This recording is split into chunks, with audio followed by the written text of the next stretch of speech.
Mjellma e zezë, simbol i madhështisë. Është ekspozita më e fundit e piktorës Enesa Mehmeti nga Tetova me një cikël veprash të thella, simbolike dhe shpirtërore, që u hap ditë më parë në qendrën informative kulturore në Shkup mes shumë artistave e ardashësve. Për të folur për këtë sukses, por edhe rrugën e saj krijuese, sot në studio kemi piktorën Enesa Mehmeti për herë të parë, të cilën kam kënaqësinë ta ftoj, ta përshëndes dhe ta akomodohet. Përshëndetje e dashur dhe mirë se më erdhe. Është shumë kënaqësi që të kemi. Mirë se erdhe. Për gjithë teleshikuesit e emisionit. Është shumë kënaqësi që të kemi për herë të parë në programin tonë. Ulu akomodohu, vendi yt është aty. Pas një periudhe të lodhshme do e thoja, sepse për të organizuar ekspozitën nuk është as pak e lehtë, duke marrë parasysh që ju ka kaluar një kohë pak më e gjatë, sepse keni pas shumë vepra të ekspozuara. Fillimisht më thuaj si kaloi ekspozita. Fatmirësisht, ekspozita ka qenë një sukses, mund ta quaj me gojë plot, do me thonë për vetë faktin numri i madh prezent i publikut që ishte atë natë, do thotë ma dhatë ndjesinë e respektit, ndjesinë e vlerës si artiste, edhe përkrahjen që një artist e dëshiron. Definitivisht, kuptohet se kur ke përkrajen edhe atë feedbackun që pas gjitha saj pune të gjatë dhe të lodhshme për të përgatitur për ta, kuptohet, kur merr feedbackun është motivi më i mirë për një artist dhe për të vazhduar, për të ekspozuar edhe më tej. Dashëm thuaj, Mjellma e zezë, çfarë përfaqëson për ty dhe si lindi ky titull pikërisht në këtë ekspozitë? Mjellmën si subjekt e kam trajtuar në shumë herë, do me thënë flas në periudhën gjatë studimeve. Në kërkim për të trajtuar një temë diplome ose një motiv të ri, une do thotë përzgjodha Mjellmën e bardhë, në fillimisht ajo që më tërhoqi ishte figuracioni elegant i saj, më pas për të kaluar deri te eksplorimi ose studimi i saj në natyrë, sjelljes së saj në natyrë, edhe si pjesë e simbolikës në kulturat, në zhanre të ndryshme artistike, si që është baleti, letërsia, mitologjia apo artet vizuele. Kalimi nga Mjellma e bardhë në Mjellmën e zezë ka qenë një kurreshtje e cila rezultoi të jetë e këndshme. Kuptova se të dy llojet e mjellmave i kanë të njëjtat atribute, si eleganca, pastërtia, bukuria, partneriteti. Mirë po, i thellohesha studimit të mjellmës së zezë, kuptova se Mjellma e zezë është një krijesë e rrallë dhe shumë e veçantë, e cila është thellë e lidhur me simbolikën e madhështisë, misterit dhe fuqisë së individualitetit. Më pas kuptova se Mjellma ka edhe fuqinë e transformimit, do me thonë dimension shpirtëror përveç asaj simbolikës individuale, dhe do thot fuqia për të pranuar një ndryshim, për ta si të them, për ta përqafuar të ndryshim, ndo se mund të jetë edhe i trisht. Mendoj që ka qenë e vështirë ndoshta për të kaluar nga e bardha në të zezën, sepse ngjyra e zezë gjithmonë asocion në gjëra më të vështira, më të trishta dhe më misterioze, ashtu siç e the ti, por mbi gjitha je prezantuar në mënyrën më dinjitoze me ato vepra që patë mundësi ti shohim ne, edhe pse me pamundësi që të jemi atë natë prezent, por nga rrjetet sociale e kemi parë të gjitha të shpërndara nga kolegët tuaj, sepse një suport të veçantë keni fituar edhe nga të gjithë kolegët. Dhe me thënë atë natë, jeni prezentuar me 39 vepra, nëse nuk jam gabim. Na flisni pak për historinë e veprave dhe për numrin e këtyre, sepse unë e di që keni pas më tepër për t'i ekspozuar, por nga pamundësia e hapësirës aty për t'i parë dhe për t'i prezentuar gjitha. Dusha të potencioj edhe diçka për Mjellmën e zezë. Do me thonë, ai përshtypja e parë, kur neve flasim për Mjellmën e zezë, është përshtypja, si që thatë edhe ju, do thotë e errësirës. Mirë po, në fakt, Mjellma është simbol më i thellë dhe më i enigmatik i të së bukurës. Ajo është një bukurit që nuk vëret për herë të parë, kur bie në sy, por sa më shumë e njeh, ajo të mahnit. Edhe pse është e zezë, ajo nuk është, do me thonë, simbol i thellë i errësirës, por është përfaqësim i thellësisë dhe kompleksitetit. Do me thonë, ajo nuk ka nevojë të jetë e bardhë për të qenë e bukur dhe kjo e bën të veçantë. Me që është, do me thonë, simbol i fuqisë për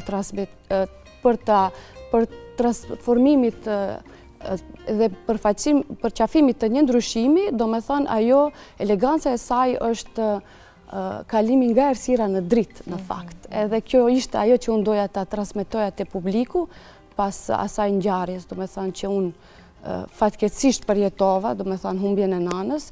Ky është dedikim për te, do me thënë une... Kjo është historia e mjellmës së zezë. Mjellmës së zezë, do me thënë si simboli madhështis, do me thënë unë nëpërmjet mjellmës te publiku transmetoj gjithë madhështin dhe mirësin që nëna ime ka lënë pas. Sa i përket numrit të punimeve, në fillim kur kam filluar ciklin të punoj, nuk kam pasur ndonjë numër të caktuar. Kjo ka qenë një periudhë gati 3 vjeçare që merrem me këtë cikël dhe ka qenë një numër i madh i punimeve të cilat kanë dalur si inspirim momental. Gjithsej kam punuar 52 punime, mirë po për hir të hapësirës dhe për hir të respektit të protokollit të mirëfillt për një aranzhim të mirë, kam qenë e detyruar që 7 vepra të mëdhaja ti tërheq edhe 6 të vogla, edhe atë ditë kam qenë e prezentuar me 39 punime gjithsej. Sigurisht që janë mirëpritur mirë nga publiku, ashtu si që e përmendën që të kanë suportuar jashtëzakonisht mirë. Në veprat tua vërehat një ngjyrë e pasur, dominon ngjyra e zezë, kuptohet, por asnjëherë duke mos i lënë anash edhe ngjyrat të tjera. Por më thuaj teknika e këtyre veprave, me çfarë është punuar Enisa? Teknika është akril në pëlhur. Do me thënë ka kombinimi i brushës, shpakullës, ndonjëherë kam përdorur edhe lecka të caktuara për ta përfituar një teksturë që unë kam menduar se do të qëndron bukur në hapësirën e pëlhurës. Kjo.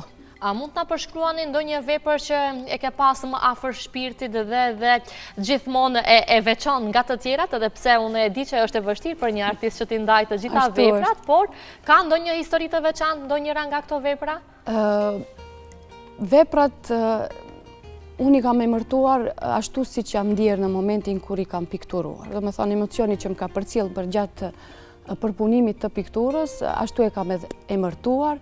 Çdo pikturë është koncept në vete, edhe pse gjithë koncepti i kompletuar mban titullin Mjellma e zezë si simboli madhështisë. Mirë po, në qoftë se bëjmë një analizë më të detajuar, vërejmë koncepte të ndryshme të pikturat, për shembull do ta marr, si e thatë pak para, është vështirë të bëj klasifikim. Ndonjëherë është ajo ndjesia se kjo është më e mirë ose kjo është pak më e mirë, po kur kthehem me shikim të dytë gjitha më duken të mira. Do ta potencoj, do thot trungun familjar, është një vepër e cila synon të nxjerrë në shprehje madhështinë e familjes, do thot si shtyllë mbështetëse, si një gërshetim i emocionit të dashurisë, sakrificës edhe kujtimeve që njeriu krijon. Edhe kjo është, do thot, një cilësi ose një virtyt që mami më ka mbjellë tek unë, do thot edukatën, kulturën që më ka dhënë që unë të krijoj një familje të shëndosh, edhe të jem një nanë e përkushtuar edhe një bashkëshorte e përkushtuar. Kuptohet. Dhe ku ka më mirë pastaj që ti dedikosh nënës, dhe me thënë gjithë këtë mund dhe këtë ekspozitë që je munduar të shfaqesh në mënyrën më të mirë. Rallë na vjen me ekspozita e Enisa. Cila është arsyeja? Mendon që nga që rallë ke ardhur me ekspozita, andaj edhe të kam përkrahur jashtëzakonisht shumë kolegët, publiku dhe ardashësit përgjithësi? Ekspozita e mia e parë ka qenë në vitin 2013, ka qenë me Mjellmat e bardha, është titulluar E bukura që flet, do me thonë synim ka qenë të nxjerrë gjitha aspektet pozitive të jetës, do me thonë si pastërtia, bukuria, eleganca, partneriteti, dashuria. Më pas, do me thonë, unë mora rolin më të bukur shoqëror, atë të nënës, edhe përkushtimi jem ka qenë maksimal për të 2 djemtë. Pastaj jam edhe profesoresh gati 13 vite në shkollën e mesme të tekstilit në qytetin e Tetovës. Ndoshta unë vetë si Enesa mund të mos kem qenë aktive, mirë po kam qenë aktive në projekte të përbashkëta, do me thonë në ekspozita kolektive, kam qenë edhe kuratore e disa shumë kolegëve dhe artistëve në vend, të cilët kam besuar shkrimin tim. Po ashtu kam qenë edhe pjesë e shumë ekspozitave të organizuara në shkollë me nxënës, sidomos ato të 7 marsit që ju akushtojmë do më thonë ditës diturisë. Po, ju keni një stil të dallueshëm në përdorimin e formës dhe ngjyrës. Më thuaj se si ka evoluar ky stil ndër vite, nga momenti kur keni filluar me art dhe deri në ditët e sotme? Vlerësimi më i mirëfillt, do thotë që mund të merret në aspekt profesional, është nga një profesionalist ose një mjeshtër i pikturës. Unë fatmirësisht jetoj me një të tillë, profesor Miftar Mehmetin, i cili është edhe vjeri im.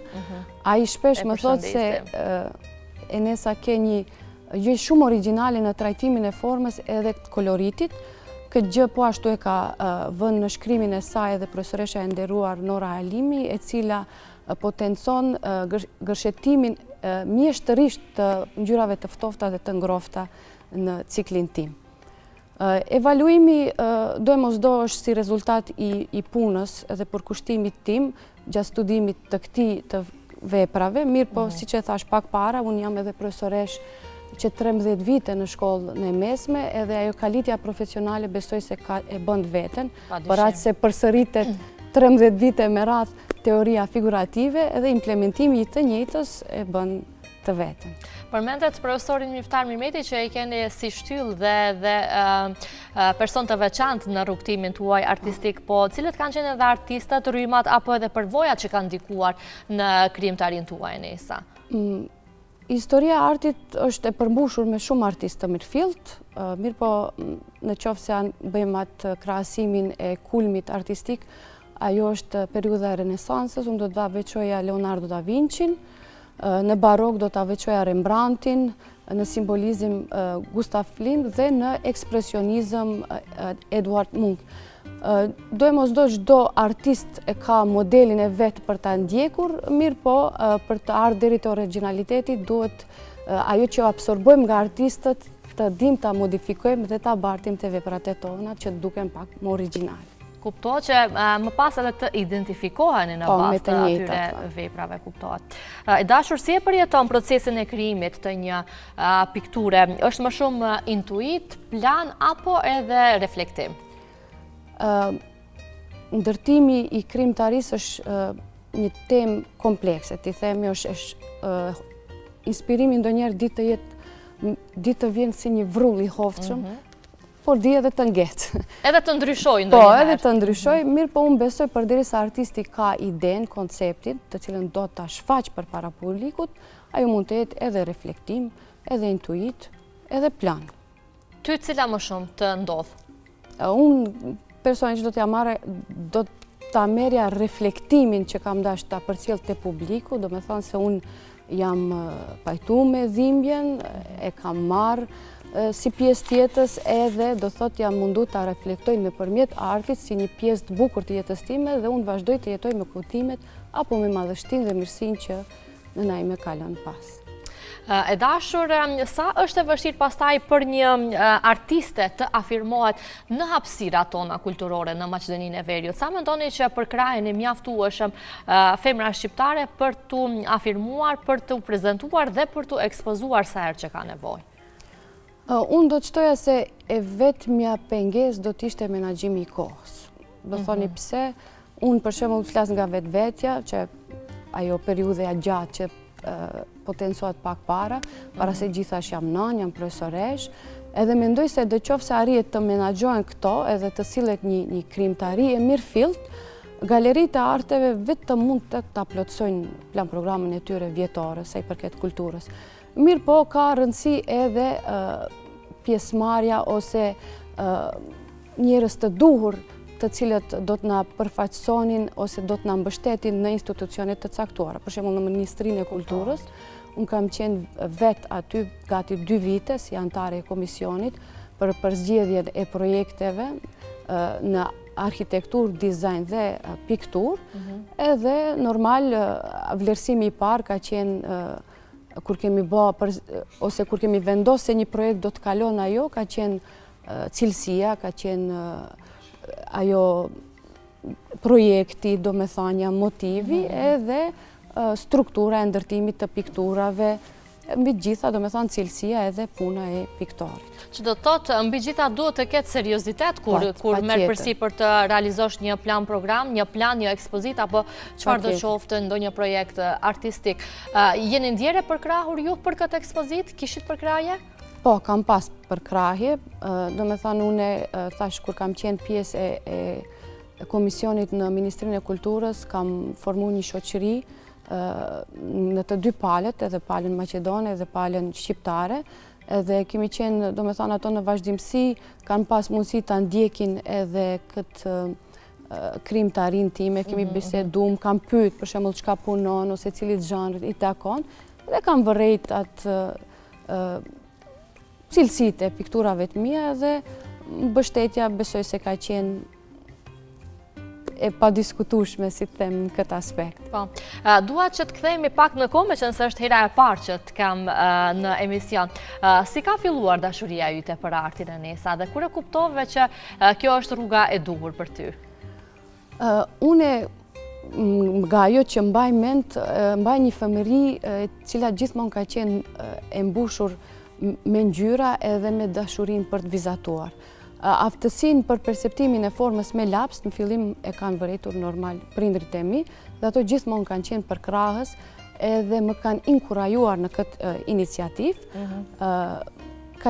Përgjedhja ime për art ka qenë në mbasi kreva, do thot, shkollën e mesme të gjimnazit, unë mendova të shkoj në arkitektur, që të regoj të drejten, mirë po babi ka qenë ai i cili më udhëzoi që të hiqem nga arkitektura edhe të dalë në pjesën e artit vizuel, nga se ai e mendonte ndjeshmërinë ose zemërbutësinë time, siç thotë ai, edhe mendonte se shpirti im i takon një pikturës, e diçka krijuese ose diçka që sa është bukur për të përcjellë tek publiku. Dhe ti si e pranove këtë? Me kënaqësi ose pak me hamendje? Jo, me kënaqësi e kam. Do me thonë, kanë qenë të dy drejtimet të cilat kanë qenë pjesë e fuqishme, sa i përket për zgjedhjes time. Mirë po, ndoshta ishte nevoja një mendim i sigurt, i cili do të më orientonte, edhe babi e bëri këtë. E kujton veprën e parë, pikturën e parë që e ke realizuar dhe vazhdon ta mbash me fanatizëm ende? Ta ruash ose jo? Që të regoj drejt, nuk e kujtoj bash veprën e parë, mirë po mund të potencoj veprën e parë e cila më bëri të vetë disohem ose të kuptoj potencialin tim artistik. Ajo ka qenë në vitin e 3 në gjatë studimeve, ku neve kishim për detyrë reproduksionin e një pikture të një artistit të famshme, të një periudhe të caktuar të historisë artit. Unë e zgjodha Rembrandtin, ka qenë gruaja e Rembrandtit dhe me të vërtet ka dalë një reproduksion shumë i mirë, edhe me të njëjtën unë kam fituar edhe titullin ose më falni, çmimin studentja më e mire ati vitit, për vitin akademik 2007-2008. Ajo pikturë sot është në muret e shtëpisë prindërve të mi, do me thonë është pronë e babit tim, babi im nuk e jep atë për asgjë, edhe ja kam falë ati. Gjoher kur shkoj te babi e shoh aty. I ke pikturat përveç se këtë që e përmendet e babi, i ke edhe në shtëpinë tënde, anë mban, por edhe te familjarët, te miqtë, dhe vazhdon që nëse për shembull shkon mysafire të ndonjë i afër, po qoftë edhe te babi, dhe të mendosh nëse ka përfunduar kjo piktura, apo ende duhet të punohet për të. Sepse shumë shpesh ndodh që të artistët asnjëherë nuk përfundon piktura. Ashtu është, do me thonë, mendimi për përfundimin e pikturës është, si të thomë, asnjëherë nuk mund ta deshifrojmë si të saktë. Në moment mund të duket se e ke mbaruar, në moment mund të vresh një detaj të vogël, i cili me një ndërhyrje mund ta ndryshoj komplet konceptin. E prandaj ndonjëherë them, ma mirë ta lej ashtu, ma mirë ndonjëherë të ma vret syrin, ndonjëherë të ma plotëson syrin. Ma jep një fjali se çfarë do dëshirone që të thonin njerëzit kur shikojnë nga afër pikturat tuaja? Pse i përket kësaj pyetje, unë doja ta citoja më mirë. Do me thonë se profesoresha ime e nderuar, Nora Alimi, e cila ishte edhe kuratore e këtij cikli, e ka thënë fjalin e duhur. Po, e ka bërë një përmbledhje shumë të bukur, unë do të mundohem ta citoj, kërkoj ndjes në qoftë se gaboj. Ajo thot kështu: çdo gjë që na ndodh në jetë na jepet si lëndë e parë për të krijuar artin tonë. Në momentin e parë të errësirës, kur fiken dritat, do thot aftësia e syrit është në të gjithë aterin të perceptosh llojin e formës ose gjërat që të rrethojnë. Ajo thot se pikturat e mia janë një tentativë për të treguar se edhe mund të dilet nga errësira në dritë, edhe se unë nëpërmjet pikturave të mia përcjell mesazhin se dashuria për njerëzit që nuk janë më është e përjetshme deri në fluturimin ton të fundit dhe në ritakimin me ta. Është një koncept, do thot një tentativë e imja për të dalë nga drita në errësirë përmes tonelatave të ndryshme të ngjyrave ose nuancave të bukura, siç e that pak para, nuk është vetëm e zeza, po të zezën jam munduar ta mbloj me cilësitë ose me koloritin më të bukur që mund të ekzistonte në paletin e ngjyrave. Po, pas Shkupit, Enesa do ketë edhe në ndonjë qytet tjetër, do jetë e pranishme kjo ekspozitë? Mbas ekspozitës, çdo herë është ky diskutim i bartjes së pikturave. Unë sa i përket qytetit të Teftovës, atë më vetë se e kam vendosur, të njëjtën mendoj ta barti në tetor. Mirë po kam ofertë edhe në qytetin e Gostivarit, kam edhe në qytetin e Kumanovës, mirë po pretendoj të njëjtën ta nxjerr edhe jashtë shtetit. E ke menduar tani që këto vepra që të kam munguar në këtë galeri, në Qendrën Informative Kulturore t'i bartës në qytete tjera? Sepse mos t'i shohem edhe ato të... Po, në momentin kur është bë ky klasifikim, unë bile ja lash në dorë ai që punonte në institucionin e Qendrës Kulturore Informative në Shkup, ja lash në dorë atij se thash është rënd për mu të përzgjedh pikturat. Duke u bazuar në hapësira, çdo herë. Po, ai tërhoqi, mirë po në moment unë ndjeva keq, nuk mund ta mohoj. Mirë po tash kur e mendoj, thom, ndoshta është një mundësi shtesë për ta treguar te qytetet tjera, atë që nuk mund ta tregoj në Shkup. Pasi që edhe ky publikimi në rrjete sociale ka bërë vetën, janë pa veprat të cilat janë ekspozuar në Shkup, mirë po nuk janë pa ato të cilat kanë qenë sheftas aty mbas mureve të Kicit, ti themi. Edhe tash kjo do të jetë një mundësi shtesë që unë ti aranjoj në qytete tjera. Po në Shkup deri kur do vazhdoj të jetë e hapur? Ekspozita do jetë e hapur deri më 7 maj. Do të jetë një mundësi shtesë për gjithë ato që edhe komplet java e ardhshme. Po, nuk patën mundësi ta ndjekin atë natë. Unë të ndjekin në ditët në vazhdim. Cili do të ishte mesazhi Enesa për të rinjët, sidomos vajza që kanë gjithmonë pasion arti, por që kanë hezituar ndoshta të hyjnë kësaj rruge? Krijimi artistik është një ndjesi e ngjeshmërisë. Do me thonë, sa më shpirtëror të jetë tematike, aq më atraktiv është për publikun. Unë mendoj se bota femrore e ka këtë ndjesinë ose ndjeshmërinë, edhe duke thënë të mos hezitojnë ta provojnë, të paktën të tentojnë. Në base ndoshta do t'ju ngjallet ajo dëshira për krijim, përposa asaj do thotë të eksplorojnë edhe teorinë figurative, është një çështje shumë e rëndësishme për një krijim të mirëfillt. Leximin ta kenë si një motiv për të gjetë një ide ose motive të ndryshme, të cilat më pas do t'i transformojnë në formë vizuale ose aplikative në artet e tyre. Një mesazh i fuqishëm për të gjitha ato femra që ndoshta ende mendojnë se ku të regjistrohen këtë vit, meqenëse tani edhe pak më duhet të jenë edhe regjistrimet nëpër universitete. E dashur, unë falenderoj jashtëzakonisht shumë që ndave këtë mëngjes të bukur bashkë me ne dhe që bëre pjesë e emisionit Ritmi i Ditës për të folur edhe për ekspozitën e fundit, por edhe për gjithë rrugtimin tënd në art, dhe unë të uroj që kjo ekspozitë të shpërblehet mundi yt jo vetëm në qytetin e Shkupit, qytete tjera, por edhe jashtë vendit të jetë prezente dhe të na përfaqësosh dënjësisht. Faleminderit edhe juve për ftesën, ishte kënaqësi të jem mysafiri juaj. Dimensioni mediatik është me vërtet shumë i rëndësishëm sa i përket paraqitjes son ose veprave ose punës son si artist. Ju faleminderit. Ishte shumë kënaqësi.